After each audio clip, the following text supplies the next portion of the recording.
ఎవరెన్ని విమర్శలు చేసినా ఈనాడు విద్యాశాఖను ప్రక్షాళన చేసి విధ్వంసమైన విద్యా వ్యవస్థను వికాసం వైపు నడిపించాలి.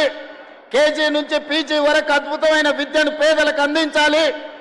విద్యనే కాదు క్రీడలలో ప్రోత్సహించాలని ఈనాడు తెలంగాణ పబ్లిక్ స్కూల్లో నర్సరీ నుంచి 12th వరకు పెట్టుకున్నాం.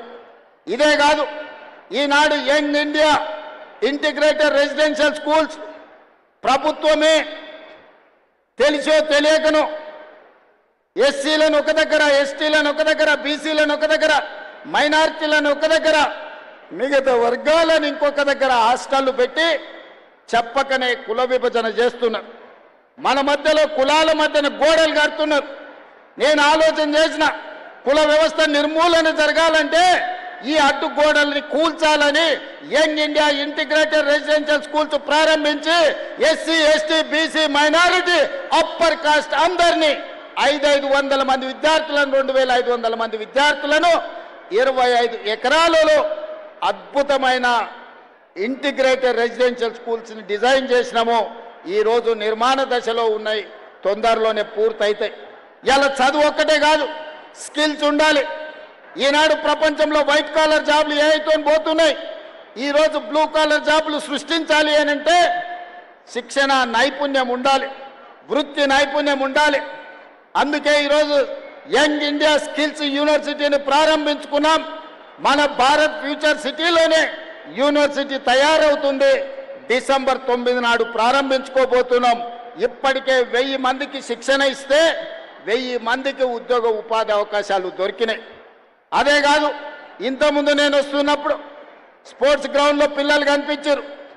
వాళ్ళని కలవడానికి వెళ్తే ఆ పిల్లల్లో ఎంత నైపుణ్యం ఉందంటే కాసేపు ఫుట్బాల్ ఆడి చూస్తే అద్భుతంగా హైదరాబాద్లో అకాడమీలో ఆడుకుంటున్న పిల్లల కంటే ఆరుట్ల గ్రామ పాఠశాలల్లో ఈరోజు ఫుట్బాల్ ఆడటమే కాకుండా ఆడపిల్లలు అక్కడ బాస్కెట్బాల్ ఆడుతూ కనిపించారు. క్రీడల్ని ప్రోత్సహించాలి. 140 కోట్ల మంది జనాభా ఉన్న మనం ఒలింపిక్స్ క్రీడల్లో ఒక్క గోల్డ్ మెడల్ కూడా తేలేకపోతున్నాం. నేను సౌత్ కొరియా స్పోర్ట్స్ యూనివర్సిటీ ఆ దేశానికి వెళ్తే ఒక స్పోర్ట్స్ యూనివర్సిటీకి వెళ్ళిన చూద్దాం ఎట్లుందో అని. ఆ క్యాంపస్ 30 ఎకరాలలో ఉంది. 30 ఎకరాల క్యాంపస్లో చదువుకుంటున్న పిల్లలు ఆ దేశానికి 32 గోల్డ్ మెడల్స్ వస్తే ఆ సౌత్ కొరియా స్పోర్ట్స్ యూనివర్సిటీ ఒక్క క్యాంపస్ నుంచి 16 గోల్డ్ మెడల్స్ ఆ పిల్లలు సాధించింది. 30 ఎకరాలలో ఉన్న ఒక యూనివర్సిటీ 16 గోల్డ్ మెడల్స్ తీసుకొస్తే ఒక చిన్న దేశం తెలంగాణ రాష్ట్రం అంతా ఉన్న దేశం 32 గోల్డ్ మెడల్స్ తెస్తే మిత్రులారా, మా యువ మిత్రులు, మా సోదరిమణులు, మా చెల్లెళ్ళు, మా తమ్ముళ్ళు ఇక్కడ ఉన్నారు. మీరు ఆలోచన చెయ్యండి. 140 కోట్ల జనాభా ఉన్న ఈ దేశం ఈనాటి వరకు 75 సంవత్సరాల స్వతంత్ర భారతంలో ఒక్క గోల్డ్ మెడల్ తెచ్చుకోలేదంటే ప్రపంచ దేశాల ముందు తల దించుకోవాల్సిన పరిస్థితి దేశంలో ఉందా లేదా? ఈ చరిత్రను తిరిగి రాయాల్సిన అవసరం మన తెలంగాణ బిడ్డల మీద ఉన్నదా లేదా ఒక్కసారి ఆలోచన చేయండి.